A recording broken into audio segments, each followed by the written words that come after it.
Hello everyone, welcome back to my channel once again. Let's continue with the MCQs from 91 to 95. फटाफट से करते हैं finish. क्या कहता है question number 91? Under the custom law electric shaving machine is classified under the following. ये समझाने से पहले मैं आपको एक बात बताती हूँ. ये हम जनरली जानते हैं, अगर किसी भी आइटम के लिए कोई स्पेसिफिक इंस्ट्रक्शन है तो वो फॉलो करोगे या जनरल इंस्ट्रक्शन फॉलो करोगे. ऑब्वियस सी बात है, स्पेसिफिक ओवर जनरल, ये हमेशा रूल रहता है. पहले हमने स्पेसिफिक के पीछे जाना है. अगर कोई चीज किसी चीज में स्पेसिफिकली फिट नहीं होती है then we move to the general. ठीक है, उसके बाद क्या होगा, देखो क्या कह रहा है ये 8510. तो ये क्लासिफिकेशन पूछ रहा है. इलेक्ट्रिक शेविंग मशीन की क्लासिफिकेशन आप किस में करोगे, कौन कौन से हेड में करोगे, देखते हैं. 8510 is talking about shavers and hair clippers with self-contained electric motor.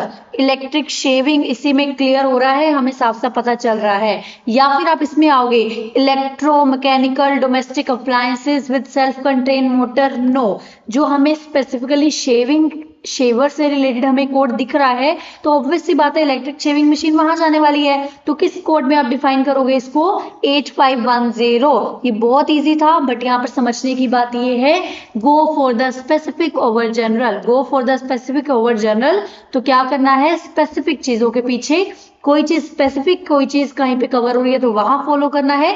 General हम तब लेते हैं जब हमें स्पेसिफिकली कोई भी उसका सॉल्यूशन नहीं मिलता है. तो यहाँ पर किस में क्लासिफाई करेंगे हम, 8510 would be the answer for the same. चलिए, खत्म हुआ हमारा क्वेश्चन नंबर 91. 92 देखते हैं क्या कह रहा है. 92 पे देखते हैं क्या कह रहा है. Which of the following statement is correct as per the general rule. General rule जो इंपोर्ट टैरिफ के इंटरप्रिटेशन, मतलब इंपोर्ट टैरिफ के रिगार्डिंग कुछ इंटरप्रिटेशन हम कैसे लगाते हैं, जर्नल रूल क्या कहता है, मैं आपको नॉर्मली समझाती हूँ रीड करने से पहले. देखो क्या होता है, अगर कोई भी पैकिंग मटेरियल है, जो किसी भी चीज के रिलेटेड स्पेसिफिकली बनाया जाता है, लाइक कोई म्यूजिकल इंस्ट्रूमेंट है, गिटार है, उसका जो केस है वो सेपरेट उसकी शेप में बनाया जाएगा. ठीक है, तो स्पेसिफिक उसके रिगार्डिंग बनाया जाएगा. उसके बाद क्या आता है, उसके बाद आता है कुछ जर्नल होगा जो स्पेसिफिक है, वो उस स्पेसिफिक गुड्स के रेट पे जाएगा. जो स्पेसिफिक बना हुआ है वो स्पेसिफिक गुड्स पे जाएगा. अब बात आती है, अगर वो जर्नल पैकिंग मटेरियल है तो भी वो उस गुड्स से रिलेटेड जाएगा.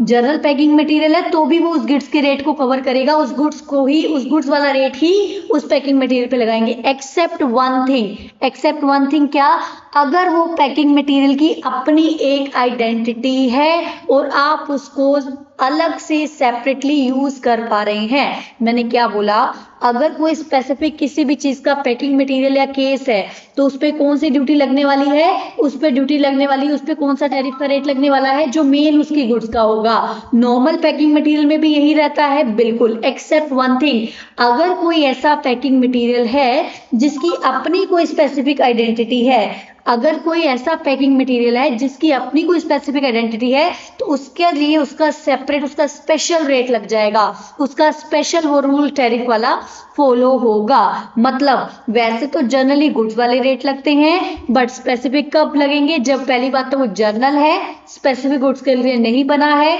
सब चीजों में यूज हो सकता है और उसकी अपनी स्पेशल आइडेंटिटी है. चलिए, अब मैं यहाँ से पॉइंट पढ़ूंगी तो आपको साथ साथ लर्न होता रहेगा, समझ में आता रहेगा. A durable wooden case specially shaped to contain the musical instrument. Specially किसके लिए है, musical instrument, and presented with the same shall follow the classification of musical instrument. बिल्कुल उसकी क्लासिफिकेशन किसके हिसाब से जाएगी, म्यूजिकल इंस्ट्रूमेंट. वाई, बिकॉज ये स्पेशल केस है, स्पेशल किसी चीज के लिए बनाया गया है. तो इन्होंने करेक्ट आंसर पूछा है तो ये करेक्ट बात कर रहा है, ठीक है. उसके बाद आता है packing material presented with the goods. Packing material presented with the goods shall be classified with the goods. Okay, अभी तक तो ठीक है, गुड्स के साथ होगा. If they are normally use for packing such goods provided such packing material are clearly suitable. No, clearly suitable मतलब उसकी अपनी आइडेंटिटी है. अगर उसकी अपनी आइडेंटिटी है तो वो गुड्स के साथ क्लासिफाइड नहीं होगा। अगर उसकी अपनी आइडेंटिटी है तो वो गुड्स के साथ क्लासिफाई नहीं होगा। अगर उसकी अपनी आइडेंटिटी है, वो रेपिटेटिव यूज में आ सकता है, then it won't be classified as the main goods. Next point क्या कह रहा है, the heading which provide the more specific description shall prefer to the headings providing a more general description. The heading which provide the more specific description shall be preferred। obvious सी बात है, specific over general। तो specific over general का मतलब क्या है, specific चीजों को हम ज्यादा फॉलो करेंगे रादर देन जनरल कैटेगरी में रखने के। फर्स्ट और थर्ड पॉइंट सेम है, second point is not correct because उसने क्या बोला, वो गुड्स के साथ जाएगा इवन इफ अगर उसकी सेपरेट आइडेंटिटी है, वो रेपिटेटिव यूज में आ सकता है, ये उसने गलत बोला है। 1 and 3 are the correct, so D no, 1 and 3 किसमें, A must be the answer for the same। Let's move to the question number 93, what is saying that 93 is talking about the valuation।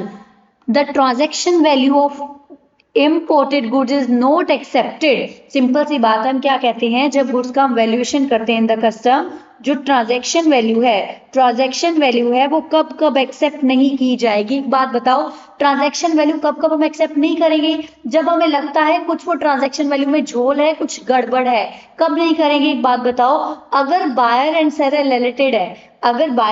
Related है तो क्या वो transaction value accept की जाएगी, नहीं की जाएगी। वाई, बिकॉज सिंपल सी बात है, वो प्राइस को क्या करेंगे, मैनिपुलेट कर सकते हैं, तो वो ट्रांजैक्शन वैल्यू एक्चुअल नहीं होगी।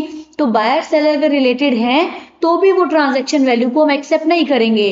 अगर price is not the sole consideration, अगर सिर्फ वो मनी में डील नहीं करे, कुछ और चीज में भी साथ में दे रहे हैं, हो सकता है मनी के साथ उसने कहा मेरे पास एक वॉच है, अपनी गुड्स के साथ ये वॉच भी रख लो, ठीक है, मुझे अपनी गुड्स दे दो, मनी के साथ कुछ वॉच भी रख लो, तो ऑब्वियस सी बात है, तो क्या होने वाला है, अगर प्राइस सोल कंसिडरेशन नहीं है तो ट्रांजैक्शन वैल्यू, मान लो आपने मुझसे कुछ गुड्स ली, आपने मुझे उसके बदले क्या दी, 10,000 प्लस एक अपनी वॉच दी, तो क्या सिर्फ 10,000 की वैल्यू में लूंगी transaction value, no, because it is not the wholesome price, it is bifurcated into two things. तो क्या सिर्फ 10,000 की वैल्यू में कंसीडर करूंगी, no, because it is not the sole consideration, price is not the sole consideration. दूसरी बात, अगर buyer ने कुछ कंडीशन लगा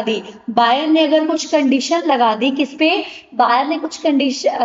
सेलर ने कुछ कंडीशन लगा दी बायर पे कि आपको अगर गुड्स को यूज करना है कि ये रिस्ट्रिक्शंस है, ऐसे गुड्स को यूज करना है, जैसे मैं कहूंगा वैसे यूज करना है। देखो, अगर कुछ जनरल कंडीशन है, मेंटेनेंस, कुछ जनरल कंडीशन है ज्योग्राफिकल, अगर कुछ गवर्नमेंट तरफ से कोई प्रॉब्लम आ जाती है, लोकल अथॉरिटी, नॉर्मल जो जेन्युइन कंडीशन है वो जेन्युइन बनती है। बट अगर सेलर रिस्ट्रिक्ट कर रहा है बायर को, ऐसे नहीं ऐसे यूज करो, ऐसे नहीं ऐसे यूज करो, मतलब कहीं ना कहीं वो प्राइस इंपैक्टेड है, तभी तो सेलर उसमें जाके इंटरफेरेंस करेगा ना।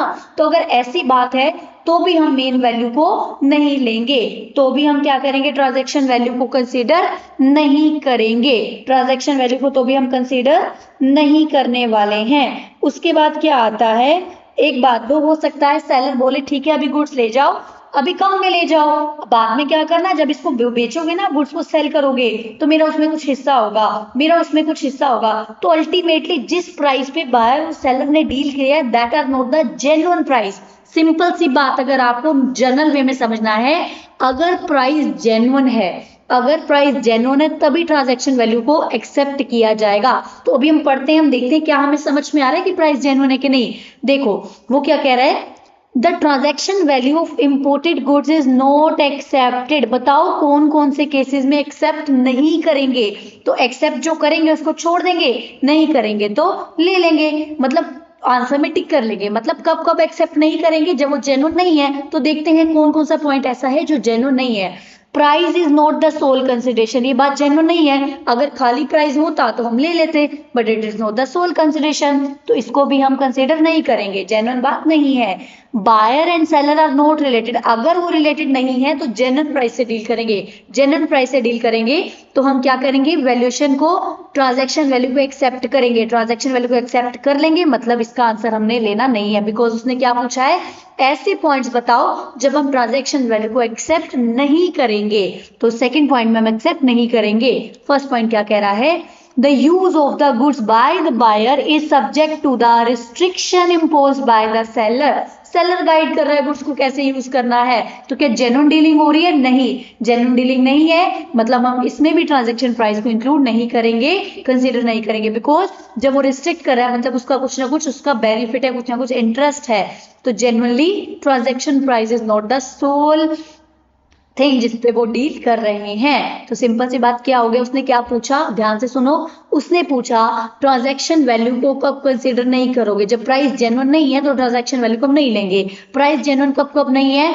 जब बायर एंड सेलर रिलेटेड है, तो ऑब्वियस सी बात है, कुछ तो हम कहते हैं ना, आप मेरे रिलेटेड हो, थोड़ा सा प्राइस कर दो, तो क्या होता है, तो प्राइस जेन्युइन नहीं है तो हम उसको कंसीडर नहीं करेंगे। अगर नॉट रिलेटेड है तो वो जेन्युइन है, तो यहाँ हमने नहीं लेना, बिकॉज उसने पूछा है कि कौन कौन से केसेस जेन्युइन नहीं है। तो अगर वो रिस्ट्रिक्शन इम्पोज करेगा सेलर, तो ऑब्वियस सी बात है उसका कुछ इंटरेस्ट होगा। तो मतलब जिस प्राइस में वो डील कर रहे हैं वो जेन्युइन नहीं है, उसके अलावा भी उसका कुछ इंटरेस्ट है उन गुड्स में। So 1 and 3 would be the correct answer. A must be the same, 1 and 3। उसके बाद let's move to the question number 94। Question number 94 देखते हैं क्या कह रहा है।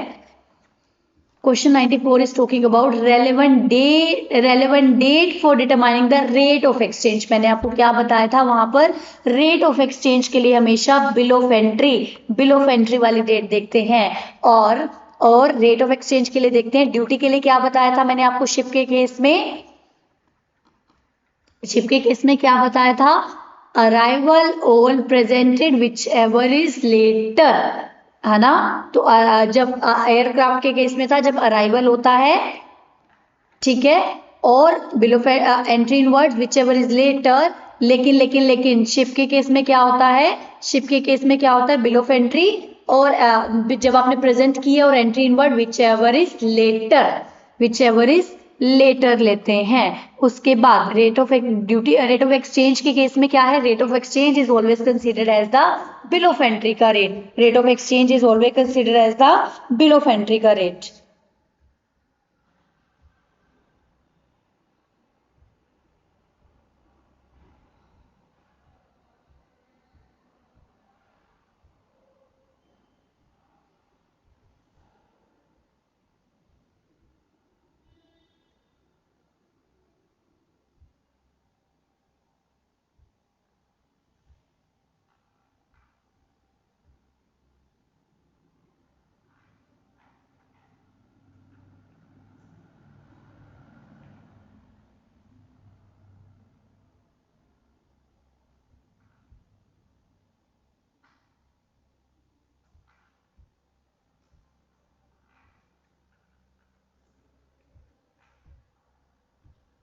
One second, please.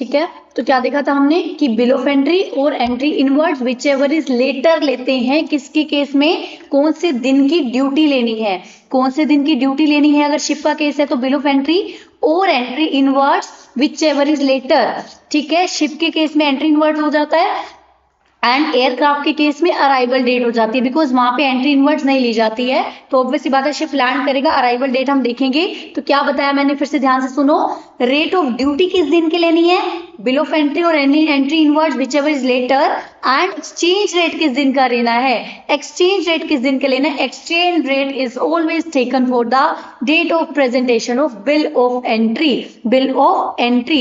95 क्या कह रहा है फटाफट से देखते हैं। 95 is talking about which of the following statement is not correct for identical goods. Identical goods की अगर हम वैल्यूएशन कर रहे हैं तो कौन सी स्टेटमेंट करेक्ट नहीं है। आइडेंटिकल गुड्स की अगर हम वैल्यूएशन कर रहे हैं मतलब सेम आइडेंटिकल गुड्स की वैल्यूएशन कर रहे हैं तो सेम कंट्री से वो आना चाहिए, ठीक है, सेम कंट्री से आना चाहिए। जो गुड्स हैं वो in all in respect same होनी चाहिए। आइडेंटिकल का मतलब क्या है, सेम होनी चाहिए, इंक्लूडिंग फिजिकल क्वालिटी सब में सेम होनी चाहिए। छोटा मोटा माइनर डिफरेंस चल जाएगा जो उस पर इंपैक्ट नहीं डालेगा। क्या बोला, मान लो क्या होता है, आइडेंटिकल गुड्स को हम कब फॉलो करते हैं, मान लो हमारे पास अपना रेट नहीं निकल पा रहे हैं तो सेम आइडेंटिकल सेम गुड्स के ट्रांजैक्शन वैल्यू जब नहीं ले रहे हैं तो आइडेंटिकल गुड्स का रेट लेंगे। आइडेंटिकल गुड्स मतलब एग्जैक्ट सेम, उसमें क्या कंडीशन होती है, सेम कंट्री से आना चाहिए, ठीक है, सेम पर्सन हो तो ठीक चलेगा, अगर दूसरा हो तो भी चलेगा, मतलब सेम पर्सन हो चले, सेम पर्सन प्रेफर करना है। बट अगर सेम पर्सन अवेलेबल नहीं है तो दूसरे पर्सन से भी चलेगा, मतलब जो हम मैच कर रहे हैं जिसके हिसाब से, तो वो पर्सन जिससे हमने बाय करा है और जिससे नॉर्मली बाय होता है वो सेम है तो चलेगा। सेम पर्सन की वैल्यू उठानी है जिससे हमने बाय करा है तो भी चलेगा, वो किसी और पर्सन ने करा हो। अगर नहीं सेम पर्सन से वैल्यू मिल रही है तो कोई और पर्सन का भी चलेगा। बट जो गुड्स हैं वो सेम कंट्री से आनी चाहिए, गुड्स सेम होनी चाहिए, छोटा मोटा माइनर डिफरेंस है वो चल जाएगा। तो ये क्या पूछ रहा है, ये पूछ रहा है बताओ कौन सी बात करेक्ट नहीं है। देखते हैं कौन सी करेक्ट है, तो जो करेक्ट नहीं है वो पता चल जाएगी। Identical goods are same, identical goods का मतलब क्या है, सेम होनी चाहिए in all respect, physical quantity, quality, physical characteristics, quality, reputation वगैरह, एक्सेप्ट फॉर माइनर डिफरेंस। बिल्कुल, जब हम अपनी गुड्स की इंपोर्टेड गुड्स की वैल्यू निकाल रहे हैं on the basis of identical goods, मतलब आइडेंटिकल गुड्स, सेम गुड्स अगर किसी और ने ली हैं तो क्या वैल्यू आती, सेम गुड्स किसी और ने ली हैं तो क्या वैल्यू आती। तो आइडेंटिकल गुड्स के केस में क्या हो रहा है, फिजिकल कैरेक्टरिस्टिक्स सेम होनी चाहिए, क्वालिटी सेम होनी चाहिए, रेपुटेशन सेम होनी चाहिए। अगर थोड़ा बहुत माइनर डिफरेंस है तो चल जाएगा। ये बात तो इसने सही बोली है। ये पूछा कौन सी बात करेक्ट नहीं है। Identical goods can be produced in any country, no no no no no, same country से होना चाहिए। जिसपे मैं मंगवा रहा हूँ किसी और पर्सन ने भी सेम कंट्री से मंगवाई हो, तो ये गलत बोल रहा है। Identical goods are produced by same person who produce being the valued, उसने ही उसी पर्सन से इसने लिया हो तो भी चलेगा, अगर किसी डिफरेंट से लिया हो तो भी चल जाएगा। ये भी बात इसने करेक्ट बोली है। तो करेक्ट कौन सी नहीं है, कौन सी बात करेक्ट नहीं है, नॉट करेक्ट, बी वाली बात करेक्ट नहीं है। तो C must be the answer for the same, C must be the answer for the same. Let's check the answers.